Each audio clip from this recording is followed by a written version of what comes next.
Welcome back to journey with Yashasvi.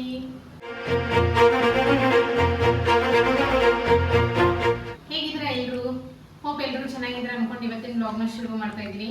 So ಇವತ್ತಿನ vlog ಏನಪ್ಪಾ ಅಂದ್ರೆ ಒಂದು ರೆಸಿಪಿ ವ್ಲಾಗ್ನ ಶೂಟ್ ಮಾಡ್ತಾ ಇದ್ದೀನಿ. ಅದರಲ್ಲೂ ಏನು ರೆಸಿಪಿ ಅಂದ್ರೆ ಪಾಲಕ್ ಪಪ್ಪು ಮಾಡ್ತಾ ಇದ್ದೀನಿ. ಸೊ ಪಾಲಕ್ ಸೊಪ್ಪನ್ನ ತಗೊಂಡಿದ್ದೀನಿ, 2 ಕಪ್ ಪಾಲಕ್ ಸೊಪ್ಪು. ಸೊ ಇದ್ರದ್ದು ಪಪ್ಪು ಮಾಡಿ ಅದರ ರೆಸಿಪಿನ ನಿಮ್ಮೊಟ್ಟಿಗೆ ಶೇರ್ ಮಾಡಬೇಕು ಅಂತ ಹೇಳಿ ಇವತ್ತಿನ ವ್ಲಾಗ್ನ ಮಾಡ್ತಾ ಇದ್ದೀನಿ. ಸೊ ವಿಡಿಯೋನ ಸ್ಕಿಪ್ ಮಾಡಿದೆ ಕಂಟಿನ್ಯೂ ಆಗಿ ನೋಡ್ತಾ ಇದ್ದೀನಿ. ಸೊ ಇವಾಗ ರೆಸಿಪಿನ ಶುರು ಮಾಡೋಣ. ಆಲ್ರೆಡಿ ನಾನೆಲ್ಲ ರೆಡಿ ಮಾಡಿ ಇಟ್ಕೊಂಡಿದ್ದೀನಿ. ಹಾಗೆ ಅದರೊಟ್ಟಿಗೆ ತೊಗರಿಬೇಳೆನ ಕೂಡ ಬೇಯಿಸಿ ಇಟ್ಕೊಂಡಿದ್ದೀನಿ. ಸೊ ಇದನ್ನು ಕೂಡ ಹಾಕಬೇಕು. ಸೊ ಎಲ್ಲನೂ ರೆಡಿ ಆಗಿದೆ. ಡೈರೆಕ್ಟ್ ಇವಾಗ ಒಗ್ಗರಣೆ ಅಷ್ಟೇ ಕೊಡಬೇಕು. ಸೊ ವಿಡಿಯೋನ ಲೇಟ್ ಮಾಡಿದೆ, ಬೇಗ ಶುರು ಮಾಡೋಣ ಬನ್ನಿ. ಸೊ ಮೊದಲಿಗೆ ಒಂದು ಪಾತ್ರೆ ಬಿಸಿ ಮಾಡೋಕ್ಕಿಟ್ಟು ಅದಕ್ಕೆ ಆಯಿಲ್ ಹಾಕೊಳ್ತಾ ಇದ್ದೀನಿ. ಆಯಿಲ್ ಇವಾಗ ಬಿಸಿ ಆಗಬೇಕು, ಅಲ್ಲಿವರೆಗೂ ನೀವು ಸ್ವಲ್ಪ ವೇಟ್ ಮಾಡಬೇಕು. ಸೊ ಫ್ರೆಂಡ್ಸ್, ಇವಾಗ ಎಣ್ಣೆ ಬಿಸಿಯಾಗಿದೆ. ಸೊ ಇದಕ್ಕೆ ಇವಾಗ ಸ್ವಲ್ಪ ಸಾಸಿವೆನ ಹಾಕ್ತೀನಿ. ಸಾಸಿವೆ ಚಟಪಟ ಅನ್ನಬೇಕು. ಇದಕ್ಕೆ ಇವಾಗ ಜೀರಿಗೆ ಸೇರಿಸೋಣ. ಅದಾದಮೇಲೆ ನೆಕ್ಸ್ಟು ಒಂದು 7 ರಿಂದ 8 ಜಜ್ಜಿರುವಂತಹ ಬೆಳ್ಳುಳ್ಳಿ.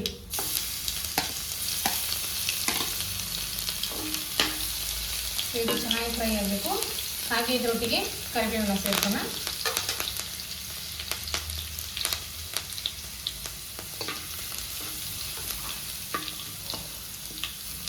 ಬೆಳ್ಳುಳ್ಳಿ ಹಸಿ ವಾಸನೆ ಎಲ್ಲ ಹೋಗಬೇಕು, ಅಲ್ಲಿವರೆಗೂ ಫ್ರೈ ಮಾಡ್ಕೊಳ್ಳಿ. ಇವಾಗ ಇದಕ್ಕೆ ಈರುಳ್ಳಿನ ಸೇರಿಸೋಣ. ತುಂಬ ಸಿಂಪಲ್ ಆಗಿರ್ತಕ್ಕಂಥ ರೆಸಿಪಿ, ಹಾಗೆ ಬೇಗ ಆಗುವಂಥ ರೆಸಿಪಿ ಮತ್ತು ಟೇಸ್ಟಿಯಾಗಿರ್ತಕ್ಕಂಥ ರೆಸಿಪಿ. ಸೊ ಫ್ರೆಂಡ್ಸ್, ಇವಾಗ ಈರುಳ್ಳಿ ಬಣ್ಣ ಬದಲಾಗಿದೆ.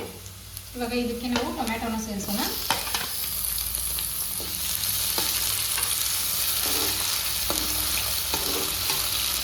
ಟೊಮೆಟೊ ಹಾಕಿದ್ಮೇಲೆ ಒಂದು ಸ್ವಲ್ಪ ಉಪ್ಪನ್ನು ಸೇರಿಸ್ಬೇಕು. ನಿಮಗೆ ಸಾಂಬಾರಿಗೆ ಎಷ್ಟು ಬೇಕೋ ಅಷ್ಟು ಉಪ್ಪನ್ನು ಸೇರಿಸಿ.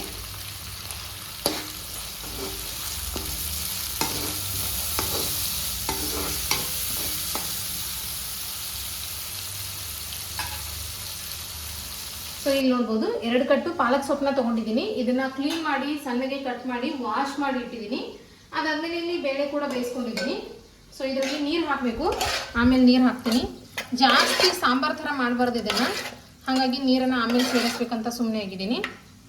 ಸೊ ಇವಾಗ ಏನಿಲ್ಲ, ಅದಷ್ಟು ಟೊಮೆಟೊ ಪೂರ್ತಿ ಪೇಸ್ಟ್ ಆದಮೇಲೆ ನೆಕ್ಸ್ಟ್ ಇದನ್ನು ನಾವು ಸೊಪ್ಪನ್ನ ಅದರೊಳಗೆ ಹಾಕಿ ಬೇಯಿಸ್ಕೊಳ್ಬೇಕು. ಸೊ ಟೊಮೆಟೊ ಬೇಯ್ತಾ ಇದೆ. ಇದಕ್ಕೆ ಇವಾಗ ನಾನು ಖಾರ ಸೇರಿಸ್ತೀನಿ. ಅಚ್ಚಕಾರದ ಪುಡಿ 2 ಸ್ಪೂನು. ನಮಗೆ ಖಾರ ಎಷ್ಟು ಬೇಕೋ ಅಷ್ಟು ಸೇರಿಸ್ಬೇಕು. ನೆಕ್ಸ್ಟು ಅರಿಶಿನ ಪುಡಿ. ಇದನ್ನು ಚೆನ್ನಾಗಿ ಮಿಕ್ಸ್ ಮಾಡೋಣ. ಟೊಮೆಟೊ ಪೂರ್ತಿಯಾಗಿ ಮ್ಯಾಶ್ ಆಗಬೇಕು. ಇನ್ನೊಂದು ಸ್ವಲ್ಪ ಬೇಯಿಸ್ಕೊಳ್ಳೋಣ ಇದನ್ನು.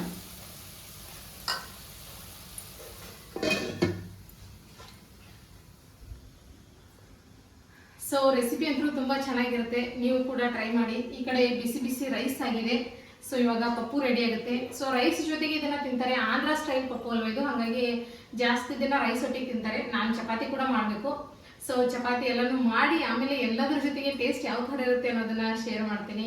ಸೊ ಇದಕ್ಕೆ ಮೇನಾಗಿ ತುಪ್ಪನ ಯೂಸ್ ಮಾಡ್ತಾರೆ. ಆದರೆ ತುಪ್ಪ ನಾವಿಬ್ಬರು ತಿನ್ನೋದಿಲ್ಲ, ಹಾಗಾಗಿ ನಮ್ಮ ಮನೇಲಿ ತುಪ್ಪ ಇಲ್ಲ. ನೀವು ಯಾರಾದರೂ ತುಪ್ಪ ತಿನ್ನೋರಿದ್ರೆ ಬಿಸಿ ಬಿಸಿ ಅನ್ನಕ್ಕೆ ಇದು ಪಪ್ಪು ಹಾಕ್ಕೊಂಡು ಅದ್ರ ಮೇಲೆ ತುಪ್ಪ ಹಾಕೊಂಡು ತಿನ್ನಿ. ಟೇಸ್ಟ್ ಅಂತೂ ಅಲ್ಟಿಮೇಟ್ ಆಗಿರುತ್ತೆ. ಸೊ ನೋಡ್ಬೋದು, ಇವಾಗ ಟೊಮ್ಯಾಟೊ ಸ್ವಲ್ಪ ಸಣ್ಣಗಾಗಿದೆ.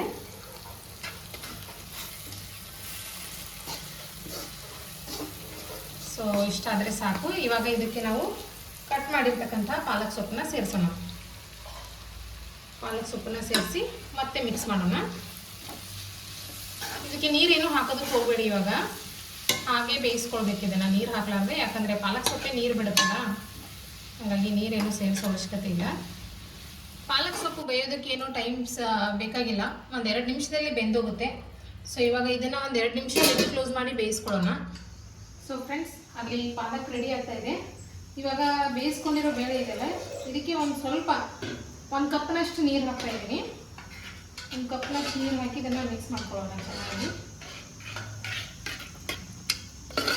ಸೊ ಸೊ ಇಷ್ಟಾಗಿದೆ. ಆಮೇಲೆ ಬೇಕಿದ್ರೆ ಇನ್ನೊಂದು ಸ್ವಲ್ಪ ನೀರು ನೋಡಿ ಹಾಕೋಣ, ಆದರೆ ಈಗ ಒಂದೇ ಸಲ ಜಾಸ್ತಿ ಹಾಕೋದು ಬೇಡ.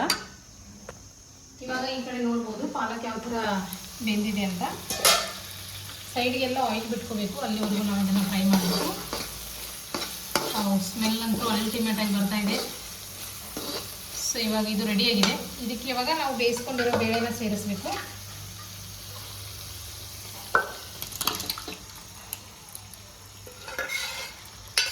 ಸೊ ಬೇಯಿಸ್ಕೊಂಡಿರೋ ಬೇಳೆನ ಸೇರಿಸಿದೀವಲ್ಲ, ಇದನ್ನು ಚೆನ್ನಾಗಿ ಒಂದು ಮಿಕ್ಸ್ ಕೊಡೋಣ.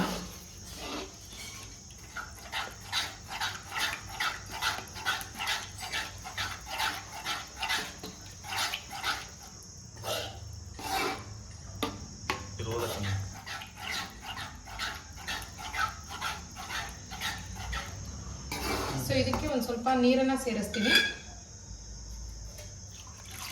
ಒಂದು ಕಪ್ ಆಗೋಷ್ಟು. ಆವಾಗಲೇ ಒಂದು ಕಪ್ ಹಾಕಿದೆ, ಇವಾಗ ಒಂದು ಸ್ವಲ್ಪ ಹಾಕಿದ್ದೀನಿ, ಯಾಕಂದರೆ ಇವಾಗ ಮತ್ತೆ ಇದು ಒಂದು ಸ್ವಲ್ಪ ಬೇಯಬೇಕಲ್ವಾ, ಹಾಗಾಗಿ ಒಂದು ಸ್ವಲ್ಪ ನೀರನ್ನು ಸೇರಿಸಿ ಮೇಲ್ಗಡೆ ಕೊತ್ತಂಬರಿ ಸೊಪ್ಪನ್ನ ಉದುರಿಸ್ಬೇಕು. ಫೈನಲ್ ಟಚ್ ಕೊತ್ತಂಬರಿ ಸೊಪ್ಪು ಘಮ ಘಮ. ಎಸ್. ಸೊ ಇಷ್ಟ ಆದಮೇಲೆ ಇವಾಗ ಇದನ್ನು ಲಿಡ್ ಕ್ಲೋಸ್ ಮಾಡಿ ಇನ್ನೊಂದು 2 ನಿಮಿಷ ಬೇಯಿಸ್ಕೊಳ್ಳೋಣ. ಸೊ ಪಾಲಕ್ ಪಪ್ಪು ತಿನ್ನಕ್ಕೆ ರೆಡಿ ಇದ್ದೀರಿ? ಎಸ್. ಹಾಗೆ ಹೋಗ್ಬೇಕು ಇವಾಗ ಇನ್ನೊಂದು 2 ನಿಮಿಷದಾಗ. ಸ್ವಲ್ಪ ಹೈ ಫ್ಲೇಮಲ್ಲೇ ಇಡ್ತೀನಿ, ಹೈ ಫ್ಲೇಮಲ್ಲಿ ಇಟ್ಕೊಂಡು ಬೇಯಿಸ್ಕೊಳ್ತೀನಿ. ಯಾಕಂದರೆ ಆಲ್ರೆಡಿ ಎಲ್ಲ ಸೊಪ್ಪು ಬೆಂದಿದೆ, ಹಾಗೆ ಬೇಳೆನೂ ಬೇಯಿಸ್ಕೊಂಡಿದ್ದೀವಿ. ಸೊ ಇವಾಗ ಡೈರೆಕ್ಟಾಗಿ ಒಂದು ಸ್ವಲ್ಪ ಅದು ಮಿಕ್ಸ್ ಆಗಬೇಕು ಚೆನ್ನಾಗಿ, ಅದಕ್ಕೆ ಇವಾಗ ಲಾಸ್ಟಿಗೆ ಒಂದು ಸ್ವಲ್ಪ ಬೇಯಿಸ್ಕೊಳ್ಳೋದು. ನೋಡ್ಬೋದು ಕುದಿ ಶುರುವಾಗಿದೆ. ಇದಕ್ಕೆ ಇನ್ನೊಂದು ಐಟಮ್ ಹಾಕಬೇಕು, ಕಸೂರಿ ಮೇಥಿನ. ಇವಾಗ ಲಾಸ್ಟಿಗೆ ಅದು ಇನ್ನೊಂದು ಸ್ವಲ್ಪ ಬೆಂದ ಮೇಲೆ ಲಾಸ್ಟಿಗೆ ಮೇಲ್ಗಡೆ ಕಸೂರಿ ಮೇಥಿನ ಅಷ್ಟು ಉದುರಿಸ್ಬೇಕು. ಸೊ ಫ್ರೆಂಡ್ಸ್, ಅಲ್ಲಿ ಬೇಳೆ ಕುದಿಯೋಕ್ಕೆ ಶುರುವಾಗಿದೆ ಇವಾಗ. ಸೊ ಇವಾಗ ಇದಕ್ಕೆ ನಾನು ಕ್ರಷ್ ಮಾಡಿರ್ತಕ್ಕಂಥ ಕಸೂರಿ ಮೇಥಿನ ಸೇರಿಸ್ತೀನಿ. ಇದಾದ್ಮೇಲೆ ಇದನ್ನ ಇವಾಗ ಮಿಕ್ಸ್ ಮಾಡಬೇಕು. ಇದು ಈ ಕಡೆ ಸಾಂಬಾರ್ ಥರ ಪೂರ್ತಿ ತಿಳುವೂ ಇರಬಾರ್ದು, ಹಾಗೆ ಪೂರ್ತಿ ಗಟ್ಟಿಯಾಗಿಯೂ ಇರಬಾರ್ದು. ಈ ಕನ್ಸಿಸ್ಟೆನ್ಸಿಲಿ ಇರಬೇಕು, ಈ ಥರ ನೋಡಿ. ಹೀಗಿದ್ರೆ ಅನ್ನಕ್ಕೆ ಚಪಾತಿಗೆ ತಿನ್ನೋಕ್ಕೆ ಚೆನ್ನಾಗಿರುತ್ತೆ. ಸೊ ನೋಡ್ಬೋದು ನಮ್ಮ ಪಪ್ಪು ರೆಡಿಯಾಗಿದೆ ಇವಾಗ. ಸೊ ಇವಾಗ ಗ್ಯಾಸ್ ಫ್ಲೇಮ್ನ ಆಫ್ ಮಾಡಿ ಸರ್ವ್ ಮಾಡೋದು, ತಿನ್ನೋದು. ಇವತ್ತು ಪಾಲಕ್ ಸೊಪ್ಪಿನ ರೆಸಿಪಿ ಮಾಡ್ತಾ ಇದ್ದೀವಿ ಅಂದಮೇಲೆ ಈ ಪಾಲಕ್ ಸೊಪ್ಪಿನ ಬಗ್ಗೆ ಕೆಲವೊಂದು ಅಂಶಗಳನ್ನು ತಿಳ್ಕೊಳ್ಳೋದು ಅಗತ್ಯ ಅನಿಸುತ್ತೆ. ಸೊ ಪಾಲಕ್ ಸೊಪ್ಪಿನಲ್ಲಿ ಬಹಳಷ್ಟು ಔಷಧಿ ಗುಣ ಇರೋದ್ರಿಂದ ಇದನ್ನು ಧರೆಯ ಅಮೃತ ಅಂತ ಹೇಳಿ ಕರೀತಾರೆ. ಅಷ್ಟೇ ಅಲ್ಲದೆ ಇದರಲ್ಲಿ ಪ್ರೋಲೇಟ್ ಅನ್ನುವಂಥ ಒಂದು ಅಂಶ ಇರುತ್ತೆ. ಇದರಿಂದ ದೇಹದಲ್ಲಿರ್ತಕ್ಕಂಥ BP ಕಂಟ್ರೋಲ್ಗೆ ಬರುತ್ತೆ, ಹಾಗೆ ದೇಹದಲ್ಲಿರ್ತಕ್ಕಂಥ ಕೊಲೆಸ್ಟ್ರಾಲ್ನ ಕಂಟ್ರೋಲ್ ಮಾಡುತ್ತೆ. ಅಷ್ಟೇ ಅಲ್ಲದೆ ಚರ್ಮದ ಆರೋಗ್ಯಕ್ಕೆ ಇದರಲ್ಲಿ ವಿಟಮಿನ್ A ಇರೋದ್ರಿಂದ ಚರ್ಮದ ಕಾಂತಿ ಹೆಚ್ಚಾಗುತ್ತೆ. ಹಾಗಾಗಿ ಪ್ರತಿನಿತ್ಯ ನಾವು ಪಾಲಕ್ ಸೊಪ್ಪನ್ನ ಸೇವನೆ ಮಾಡಬೇಕು. ಇವಾಗಿನ ಮಕ್ಕಳಲ್ಲಿ ದೃಷ್ಟಿದೋಷ ಹಾಗೆ ಮೆಮರಿ ಪವರ್ ಕಡಿಮೆ ಇರೋದ್ರಿಂದ ಈ ಪಾಲಕ್ ಸೊಪ್ಪನ್ನು ಕ್ರಮೇಣವಾಗಿ ತಿಂದರೆ ಮೆಮರಿ ಪವರ್ ಕೂಡ ಜಾಸ್ತಿ ಆಗುತ್ತೆ.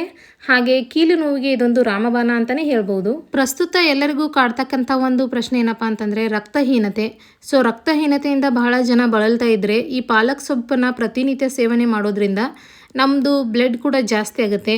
ಅಷ್ಟೇ ಅಲ್ಲದೆ ಕ್ಯಾನ್ಸರ್ ಕಣಗಳನ್ನು ಕೊಲ್ಲುವಂತಹ ಒಂದು ದಿವ್ಯ ಔಷಧಿ ಗುಣವನ್ನು ಈ ಪಾಲಕ್ ಸೊಪ್ಪು ಹೊಂದಿದೆ ಅಂತಲೇ ಹೇಳ್ಬೋದು. ಸೊ ಫ್ರೆಂಡ್ಸ್, ಪಪ್ಪು ರೆಡಿ ಆಗಿದೆ. ಸೊ ಈ ಕಡೆ ಚಪಾತಿ ಮಾಡ್ತಾ ಇದ್ದೀನಿ, ಅಲ್ಲಿ ರೈಸ್ ಕೂಡ ಆಗಿದೆ. ಸೊ ಇನ್ನೇನಿಲ್ಲ, ಒಂದು ಚಪಾತಿ ಇದೆ, ಅದಷ್ಟು ಆಯ್ತಂದರೆ ಆಯಿತು. ಪ್ಲೇಟ್ ರೆಡಿ ಆಗುತ್ತೆ ಇವತ್ತಿನ ಲಂಚ್ದು. ಸೊ ಫ್ರೆಂಡ್ಸ್, ಪಪ್ಪು ರೆಡಿ ಆಗಿದೆ. ಸೊ ಇವಾಗ ಟೇಸ್ಟ್ ಮಾಡೋ ಟೈಮಿಂಗ್. ಮೊದಲಿಗೆಲ್ಲ ಸಲಾಡ್ ಕಟ್ ಮಾಡಿದ್ದಾರೆ ಇವರು, ಆವಾಗಲೇ ನಾನು ಚಪಾತಿ ಮಾಡಬೇಕಾದ್ರೆ ಇದೊಂದು ಹೆಲ್ಪ್ ಮಾಡಿದ್ದಾರೆ. ಸೊ ಸಲಾಡ್ ಎಲ್ಲ ಕಟ್ಟಿಂಗ್ ಆಗಿದೆ. ಸೊ ನೋಡ್ಬೋದು ಇವತ್ತಿನ ಪ್ಲೇಟ್ ಈ ಥರ ರೆಡಿ ಆಗಿದೆ. ಸೊ ಫ್ರೆಂಡ್ಸ್, ಪಾಲಕ್ ಪಪ್ಪು ರೆಡಿಯಾಗಿದೆ. ಸೊ ಪ್ಲೇಟ್ ರೆಡಿಯಾಗಿದೆ ನೋಡ್ಬೋದು. ಇಲ್ಲಿ ಪಪ್ಪು ಇದೆ, ಹಾಗೆ ಈ ಕಡೆ ಸಲಾಡ್, ಚಪಾತಿ, ಹಾಗೆ ಈ ಪ್ಲೇಟಲ್ಲಿ ರೈಸ್ ಅಷ್ಟೇ ಎಕ್ಸ್ಟ್ರಾ ಆಗಿದೆ. ನಾನು ರೈಸ್ ತಿನ್ನಲ್ಲ, ಹಾಗಾಗಿ ಅವರಿಗೆ ರೈಸ್ ಕೊಟ್ಟಿದ್ದೀನಿ. ಅವ್ರು ರೈಸ್ ಒಟ್ಟಿಗೆ ಟೇಸ್ಟ್ ಮಾಡಿ ಯಾವ ಥರ ಇರುತ್ತೆ ಅಂತ ಹೇಳಿ ಟೇಸ್ಟ್ನ ಹೇಳ್ತಾರೆ. ಸೊ ಇವಾಗ ಫಸ್ಟಿಗೆ ಚಪಾತಿ ಜೊತೆಗೆ ನಾನು ಟೇಸ್ಟ್ ಮಾಡಿ ನೋಡ್ತೀನಿ ಹೇಗಾಗಿದೆ ಪಪ್ಪು ಅಂಥೇಳಿ. ಪಾಲಕ್ ಪಪ್ಪು